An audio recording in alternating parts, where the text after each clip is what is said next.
Public First is conducting an independent study of YouTube creators to understand the key challenges and opportunities they face as a creator. Share your experiences in this 10 to 15 minute survey. He said, yes, let's take the survey, shall we? Welcome to the Public First Creator Consultation. We appreciate you taking the time to share your insights. Your responses are vital in shaping recommendations that will ultimately be shared with government, industry and platforms to advocate for creators across Britain. Together we can help ensure that creators have all the tools and supports needed to thrive. Public First is conducting an independent study of YouTube creators to understand the key challenges and opportunities they face in growing their businesses. Share your experiences in this 10 to 15 minute survey. All responses are confidential and Public First will aggregate them before they are shared more widely. Google will have no sight of individual submissions or any details relating to individual participants. For more information about your privacy rights, see the Public First privacy policy and Google's privacy policy. If you have any questions, you can contact at publicfirst.co.uk. I don't have any questions. Let's get on with the questionnaire, shall we? I am not a robot. I don't think so. If I was a robot, would I be sitting here going, oh no, I'm not able to tick that? Is that one of Asimov's rules? Robots can't lie? In what region of the UK do you live? I live in Scotland. Across all platforms, approximately how many subscribers / followers do you have? Less than 10k. I only really use YouTube. How frequently do you post videos on YouTube? Barely ever. Multiple times a year, I think, is the best option there. Would you describe yourself as a professional creator, i.e. that you're creating on a full-time or part-time basis? Definitely not. As a creator, how much would you say you earn in a month? Barely anything. As a creator, what would you say is your main source of income? Definitely ad revenue. Do a bit of merchandise. That's pretty much it, really. Have you started selling products or offering services? Yeah, we just spoke about that. I do have a wee bit of merch. What are the nature of these products or services? Select all that apply. Oh, in regards to, yeah, the merchandise. I sell clothing and accessories. I think I've got a mug. Food and bev, no. Music, skills learning courses, professional speaker, beauty, cosmetics. I'm sexy enough, thank you. Books, membership scheme, production company. I do a bit of consulting, live events, merchandise. Yeah, that about covers it, really. Thinking about your work as a creator, approximately how many freelancers have you used in the last year to support your activities? Myself, Cadenza, Professor Curious, Tyler Mason, and Lucky Kennedy, I guess. 3 to 5 people. Thinking specifically about your work as a creator, how many people have you employed? I've employed no one. What are the top goals you're working towards as a creator over the next 5 years? Money! Lols, I joke. Financial stability, I guess.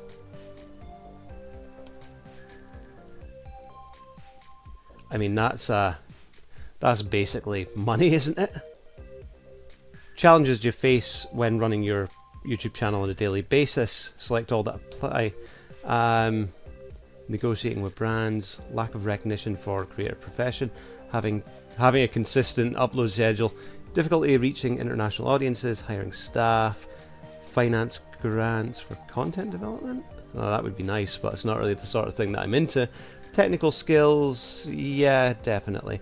Coming up with ideas, yeah, definitely. Staying up to date with trends, harassment or abuse online, don't get any of that really. Monetization of content can be an issue on YouTube. Navigating financial responsibilities, e.g. tax returns, yeah. Okay, those 4, that'll do. What is the single most significant challenge you face in running your YouTube channel on a daily basis? Select one of the 4 things I just said. Okay, coming up with ideas, technical skills, monetization of content, consistent upload schedule, definitely. Which of the following worries you as a creator? Maintaining relevance across all platforms, making sure my content is compliant with platform rules, definitely. Managing my finances, over-reliance on a certain platform, definitely. It's only YouTube, innit? Long-term career prospects, struggling to monetize content consistently, yep, demonetization. Public reputation, yeah, that'll about do it for that.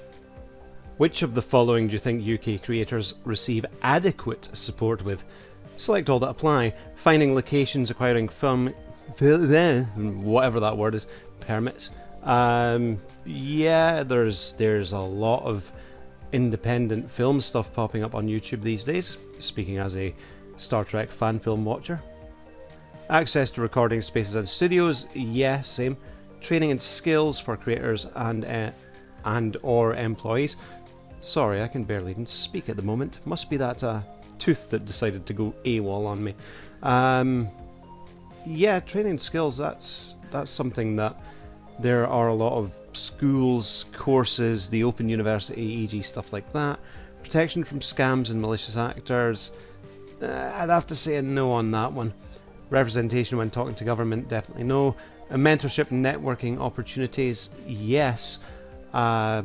Access to business loans, capital, I don't know, so I'll leave that one blank. What kind of external support do you think would help you thrive as a creator? Select all that apply. More recognition for creators from industry and government, definitely.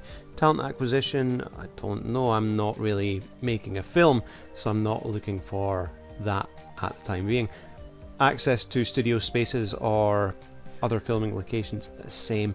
Creator Body Association advocates for creators, definitely. Count Dankula spoke about that when he was running for office a few years back. Better transparency around brand deal contracts, don't know, not done any brand deals. Access to equipment, I've got equipment. Access to training and education, that's easy enough to get. More opportunities to connect to the wider creator community, I mean, that's just a matter of reaching out to people. Access to funding or grants, well, yeah, who doesn't like having money to put behind them? Better infrastructure, e.g. broadband, that's fine. Support finding trusted management, I'm an independent, I don't want a management. Supporting navigation, finances, support navigating finances, e.g. tax returns, yeah, I don't think enough people understand that when YouTube pays you, you need to pay the tax man. Support finding trusted freelancers, I personally vet the people that I work with, to be honest. That sounds good enough to me. What support has been most helpful to you when establishing yourself as a creator? I honestly don't know. YouTube's own algorithms, I guess, which may be fickle at times, but seem to genuinely actually put the small creator in front of people. For all of the small creators that I see pop up in front of me, I have to presume that at times I pop up in front of others as well. So YouTube's own search and discovery algorithm.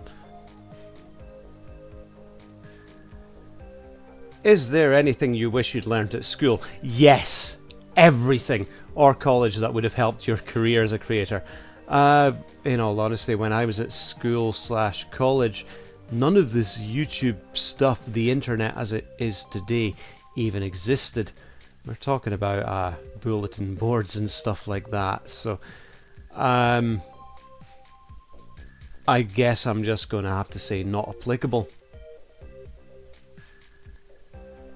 Do you feel that the broader creative industry, e.g. film, television, music, live events, art, etc. in the UK sufficiently recognises the value of creators? I'm going to have to definitely say no. I mean, when was the last time you heard or saw anything about a YouTuber on the news? Really the only thing that I can think of is when Aliza Yeezy made her erotic fictional novel about Piers Morgan and a vegan sausage roll, which got back to Piers Morgan and he spoke about it on one of his Good Morning TV shows. No, the broader creative industry, e.g. film, television, music, live events, art, etc. in the UK does not sufficiently recognise the value of creators. You said that you don't think the broader creative industry in the UK sufficiently recognises the value of creators. Why is that? Well, because we don't hear anything about creators. It's all about real jobs in the UK. I mean, if I said to someone, like, I have a YouTube channel, as well as having a real job, of course. You're like, oh, the YouTube channel is just a fun hobby. That doesn't make you any money, right? It's like, well, it does make some money, but you know, it has a potential to one day cover my daily expenditures. They wouldn't believe you. You'd be laughed out of the pub, kind of thing. UK work ethic. YouTube isn't a real job. How do you feel the creative industry in the UK views creators compared to actors, musicians, or other professionals in traditional media? In all honesty, I don't think it does. It's almost like the independent creator in the UK is an invisible thing compared to these larger forces. Yes, a lot of musicians do have YouTube channels, but they started as musicians first. They just have a YouTube channel because they have a social media brand manager who created one for them to upload their music videos and things to. So, I mean, I guess I would have to say that the independent creator in the UK would seem to be invisible.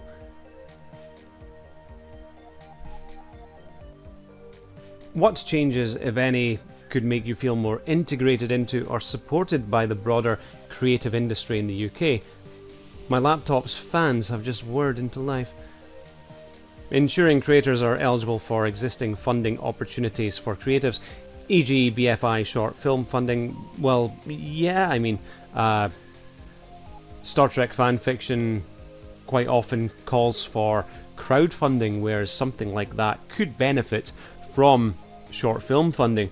More representation of creators at broader creative industry awards. Yeah, I mean, imagine Emma Thorne getting an award. I saw it on YouTube! This person's got to be arrested! I mean, that would be amazing if there was like a YouTuber category for an awards ceremony, or dare I say it, a TikToker category. But I need to be inclusive of these other platforms, Instagram, stuff like that, you know. Just because I don't necessarily agree with the platform that you're on doesn't mean there shouldn't be an award category for it. Access to mentorship or networking programs that connect creators with professionals from other parts of the creative industry. Yeah, well, I mean, imagine someone getting headhunted from YouTube to go and be on a TV show. Creator industry bodies to better represent creator issues. Yes, definitely 100%. Greater acknowledgement of the cultural and economic contributions of creators by government. Yes, absolutely 100%. Atomic Shrimp with his £1 challenges, with his sort of how to cook basic things at home with basic ingredients. That is valuable content, something that, well, dare I say, should be part of a curriculum at school, the amount of people these days that can't cook. Such a basic life skill, yet people are turning to home delivery of food, left, right and centre. It boggles my mind going down to the town centre for a few drinks and seeing delivery drivers everywhere picking up food. In your view, do you think it's easier to start a creative business in London compared to the rest of the UK? No, it's not easier to start for a creative business in London. Yes, somewhat. Much. I don't know, because I've never attempted to start a creative business in London. I don't know, not sure. Not sure. What infrastructure, training and support networks in your hometown would have made it easier to start your creative business? I just started my YouTube channel as a bit of a joke and a bet with my old boss, a bet which I am now winning, by the way. We had a friendly competition on who could get the most subscribers. Here I am at like 2,500 and he's got like 30. So yeah, I mean, I don't know. Training, possibly. How to edit videos and stuff might be nice, but yeah, say stuff like open university courses in editing.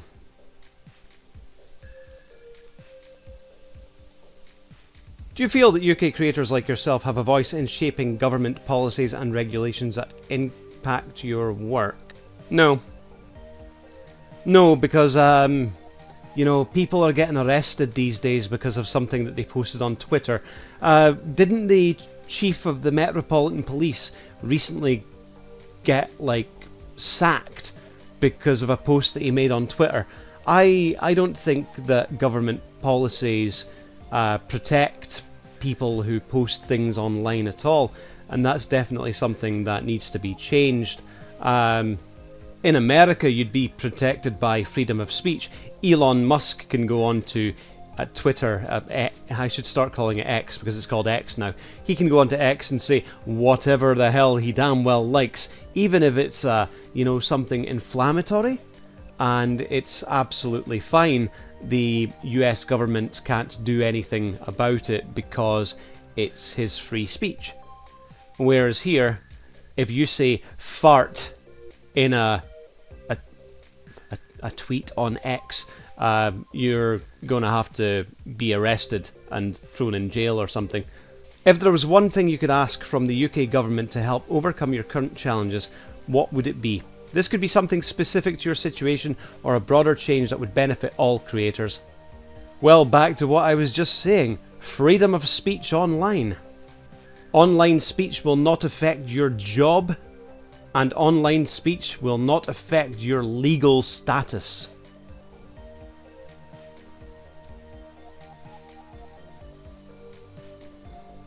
Is there anything we haven't asked about that you think would be useful for us to know when making recommendations to government, platforms and industry bodies to improve the creator experience in the UK?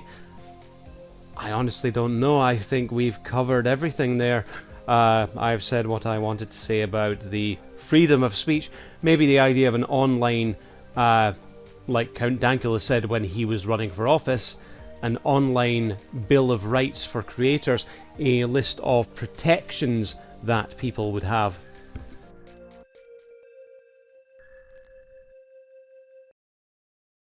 Submit. Thank you for taking our survey. Your response has been recorded. You can leave this page at any time. I'll leave it a week on Thursday. Now I'll leave it right now. Anyway, ladies and gentlemen, I thought it would be interesting to bring you along on this journey of filling in this questionnaire for Public First, which appeared through my YouTube channel dashboard. If you've received an invitation to fill in this questionnaire, I recommend you do so. I'm sure that you may have thoughts that differ from my own, but if you've listened to the full video, feel free to steal my ideas and put them down. The more voices in this study, the better, I suppose, and I'll catch you next time. See ya.